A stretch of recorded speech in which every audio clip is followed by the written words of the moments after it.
Real estate, I mean, I just want to understand, what is this different thing about real estate in your own view? Or what is this one thing that we need to constantly cement on? Because we speak about real estate on a daily basis. A majority of people would get excited with zero knowledge of what it takes to venture into this. A majority of people will have monies and all that, but will shy away because they think that, you know what, when you get into this utagongwa, you know, you will not get a good deal. You are worried, you know, what is to happen. Sometimes you actually get into it na unagongwa, and therefore you shy away into town. Yes. I agree with you. And first of all, thank you for having me. Thank you. It's really a pleasure being here. Pleasure is all mine. And I will agree with you. Real estate sector in Kenya, it's under quite sharp scrutiny because of an upsurge of claims. Many people are complaining. I invested, I did not get the value. I got overpromised of something that I was under-delivered. That is actually the complaint. Or rather, people invest, they do not get the value for their money. Yeah. They end up losing their money. It has happened. If you have a keen eye, if you have a keen interest on real estate trends in Kenya right now, you will agree with me that there is a public outcry. Yeah. People are feeling like this is not the best time to invest in real estate in Kenya. But I tend to disagree, because the best time to invest in real estate is always yesterday. Okay. But what went wrong? Is it a problem with the government? I say partly yes. Is it a problem with the investor? I say partly yes. Is it a problem with the developer? I say a bigger percentage. So what went wrong? Is it the investor who is not doing the due diligence process like it should be? Okay. I agree. I say to some extent, I blame the investor, but majority of it, I say I would blame the real estate company. Now, coming back to your question, the problem comes in when investors are trying to buy land through unscrupulous companies, companies that have. Let me tell you something. If you want to buy something, if you go to a supermarket right now, you need to buy unga. What comes to your mind? You already have a name of the company you're going to buy the land unga from. Yeah. The company you're going to buy the unga from.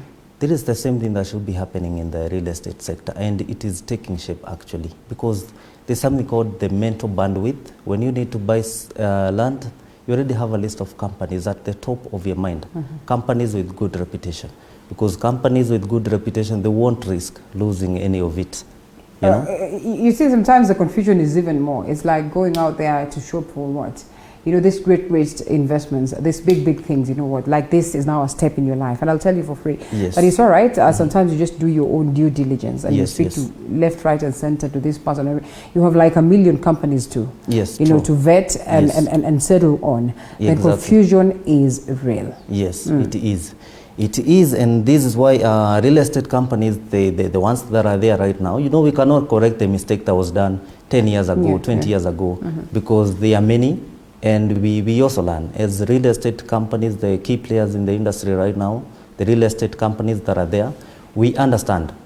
It doesn't matter if we are the one who made this mistake, but it's also affecting us, so companies are readjusting. Yeah. That is why, as Lesedi, we came up with several policies, and one of them recently, I think last week, we came up with a policy. It's called the 60 days cashback policy. All right.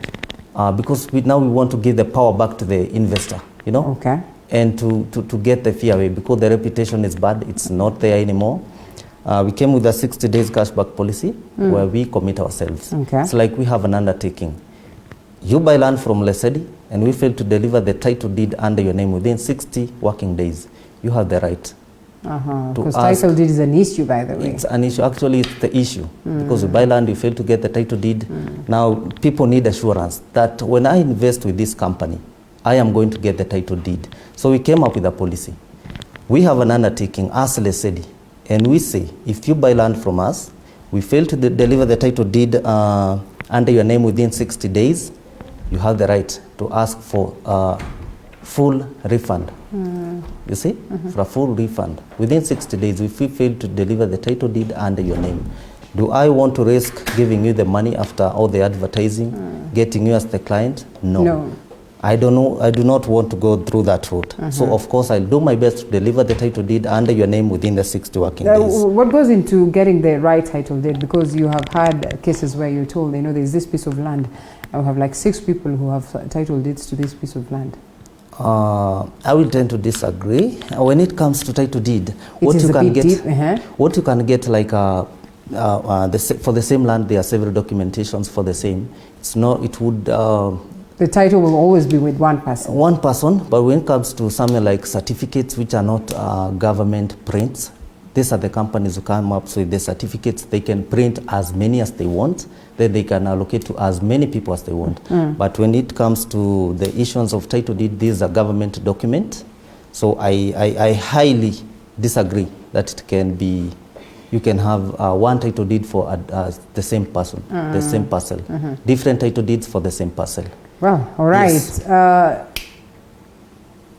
That is just one of the things that people fear a lot. Yes. And so you coming in to give that confidence we are coming in to give that confidence, because we also sell houses. Okay. That is in relations to lands.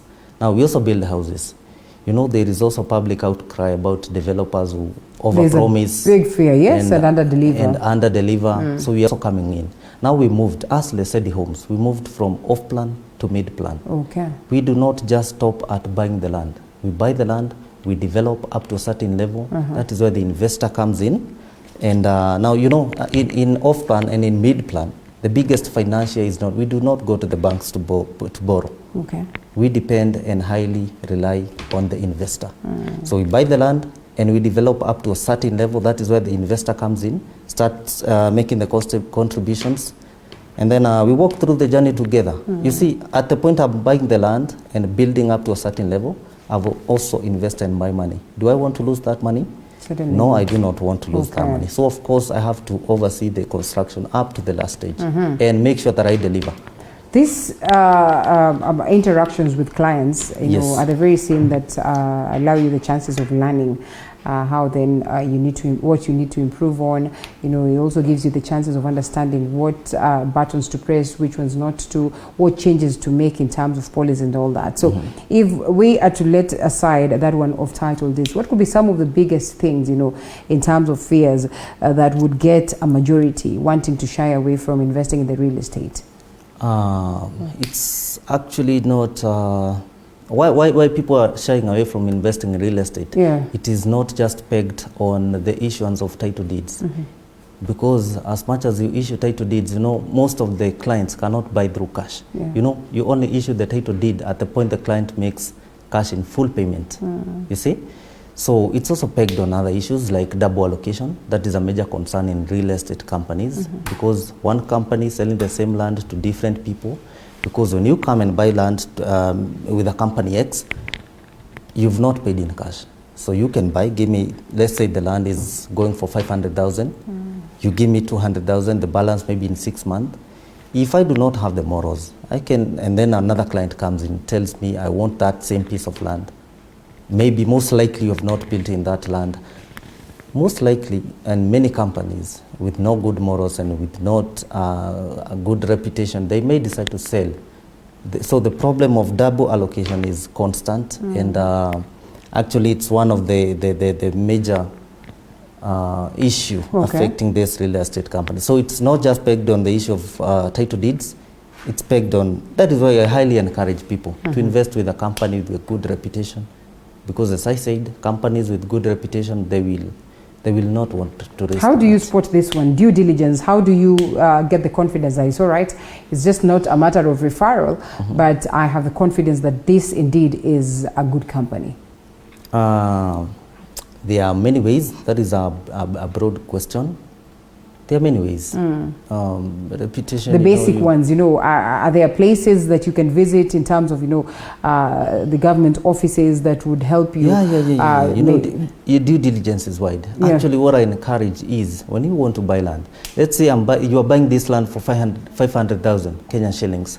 Why would you not spare just 5,000 Kenyan shillings and appoint a lawyer to do the due diligence for you? Okay. You see, that is ignorance. And I always say ignorance has no defense. Yes. So when you want to buy land, I highly encourage that one uses a lawyer to do the due diligence for them, because not everyone knows the land buying process in Kenya. So you need someone with vast knowledge to do that on your behalf. Yes. So I highly encourage people use lawyers to do due diligence on their behalf. It's not expensive. Paying 500,000 Kenyan shillings, and you cannot pay 5,000 legal fees. It's for lack of a better word, I'll say it's ignorance. Yes. All right. So yeah. How do you then get to overcome this? Of course, you get the confidence and you deal with the right people. What would you make of the real estate industry as it now? Looking at COVID-19, you know, just the pre-COVID-19 phase and now post, or at least at this point where we still have COVID-19, any, you know, notable effects or any notable adjustments that as also an entity you've had to make? Yes. I will agree that yes, people have defaulted. You know, you made agreements before COVID, and then COVID came. People are laid off from their jobs, and now you cannot say you are going to take their land, because you know COVID affected everyone, even us as a company. We were affected, so we had to shift. You know, we give longer repayment periods. We used to give, I think, 6 months. We extended to up to now. We came with a product that is that caters, you can pay for up to 36 months. Okay. From 6 months, because we know people are highly affected. Yeah, so I will say yes, COVID affected us, it affected our clients. But again, you sit down and discuss. You cannot say, because we also allow people, as part of due diligence, we allow people to construct and start developing their lands even before they make full payments, as part of due diligence. Yes. All right. Yeah. Okay. There we touch on a very, very crucial thing. So you have mentioned the arrangements that you have in terms of the title deeds and everything. Just a brief overview, preview, or summary. Just give us a picture, paint a picture of what your entity does in terms of this, where you are located. I mean, how people can get a hold of you, and why you think you could be this entity that is indeed worth investing with. Yes. That is let me say, as Les said, we've been in operations for 4 years. I'm the founder. I'm the sole founder, the sole director. We have tried to build. I built this together with my team. We started as a team of 3 people. You can imagine growing from a team of 3 people to a team of around 300 employees. Oh yeah. Yeah. Oh, that's good. Within 4 years. Okay. So it is not something that I want to risk. It is something I want to build a company that will be unmatched in the next 5 years.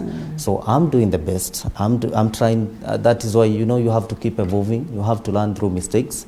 The mistakes that you do, mistakes from other people, from other key players. That is what we are trying to do. But as I said, we want to assure our clients that we sought to serve them with integrity and honor, and we'll do the best to uphold those values.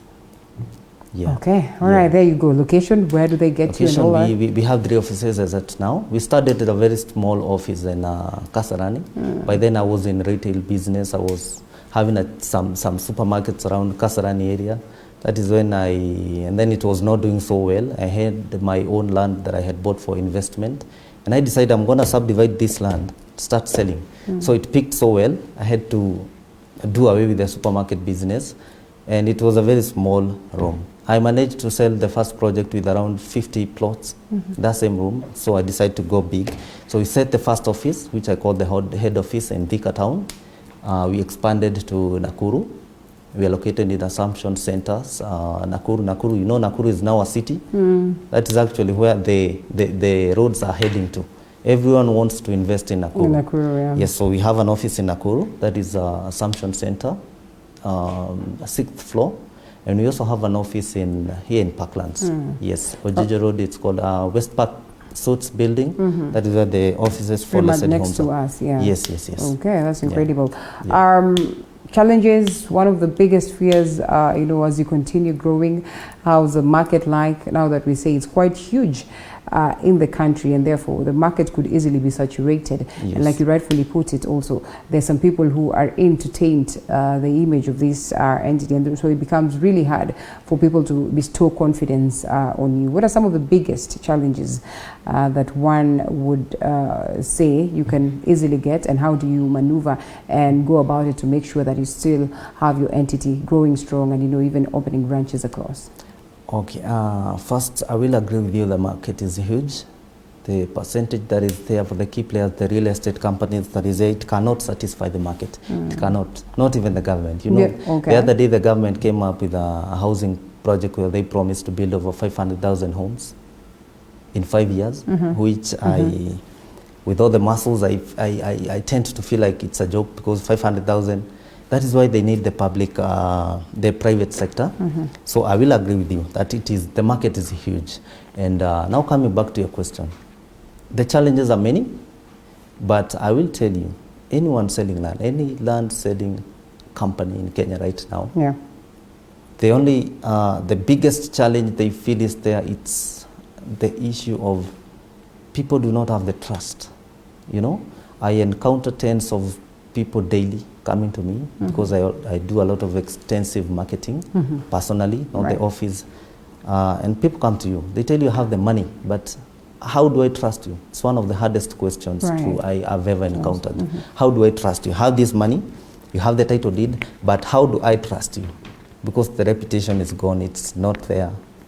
That is the biggest challenge. Yes, but as I said, that is why we are coming with measures like the 60 days cashback policy. If you fail to deliver the title deed under your name, we shifted from off-plan now to mid-plan. And other policies, we extended the repayment periods from 6 months to 36 months with no interests and without limitations. Like, you come with your money, pay a deposit, I allow you to go to the land, build, do your thing for up to 36 months. You see, no limitations of building. That is, I highly say it's the biggest due diligence one can do, because a vacant land, you see, when you go even to view the land, you do not see the owner there. But when you do some development, a lot of issues arise. That is why we allow our clients to build. That is, so those are the measures we've taken as Lesedi Group to curb the challenge. And the most common mistakes, and sometimes, you know, as an entity, you come identify a piece of land and you probably set up structures and people come and buy this land, and then later on, in years to come, challenges crop up. Probably this is land that was somewhere at the road, and then they have to be demolished. So this is land, and now is a place that is prone to flooding, and we've had these cases a lot. What goes into the due diligence procedure of making sure that you are buying land from the rightful owners, and, you know, this is land that would be worth for your clients, and even if they decide then that you'll be the same people to set up a structure for us, then these would be structures of standard? First of all, yes, that issue is there. But I would like to say, before we buy land, and this is what as I had said earlier, it's what I highly encourage. We've never bought any piece of land without engaging a lawyer to do the due diligence part for us. We have a company surveyor who does the survey works. You know, before you buy land, they go to the survey records. They see, was this land part of public land? You see, these are the kind of processes one should do and then go before they buy land. We have a company lawyer, we have a company surveyor. I highly, personally, I do go to that land. When you're the vendor, you show me this piece of land you want to sell to me, I have to go there multiple times and engage those people in those areas. There. They have a lot of information which may not be in the records, in the government records. So we do some extensive, we undergo some extensive due diligence process. Luckily, we've never been in such a situation where we bought land and it had issues on, you know, being on reserve areas. Like, you saw what happened the other day in Gong. People have built houses, stayed there for over 20 years, and then one day you just see bulldozers coming in, descending to come and demolish your home. So those issues are there. So I highly encourage you involve the right people to do the due diligence on your behalf. That is the surveyor, the lawyer. Also engage those people surrounding in the environs.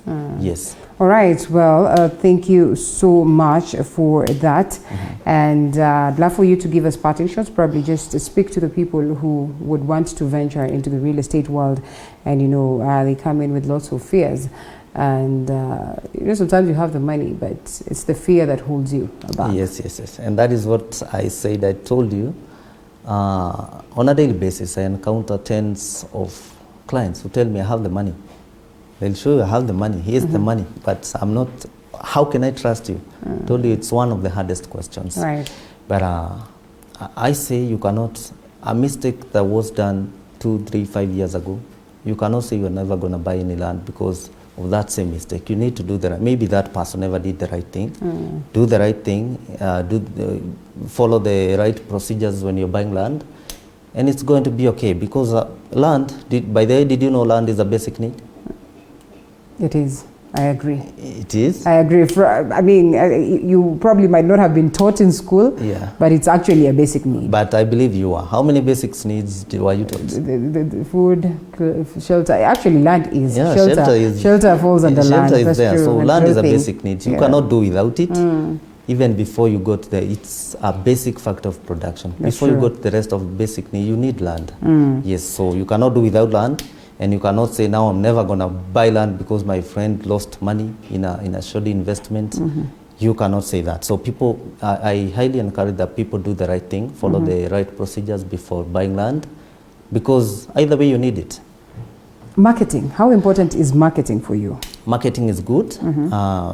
By the way, you know, I always, on a daily basis, I try and see why a company that was there 5 years ago did so well in the first 2, 3 years and then went down. Why did they fall?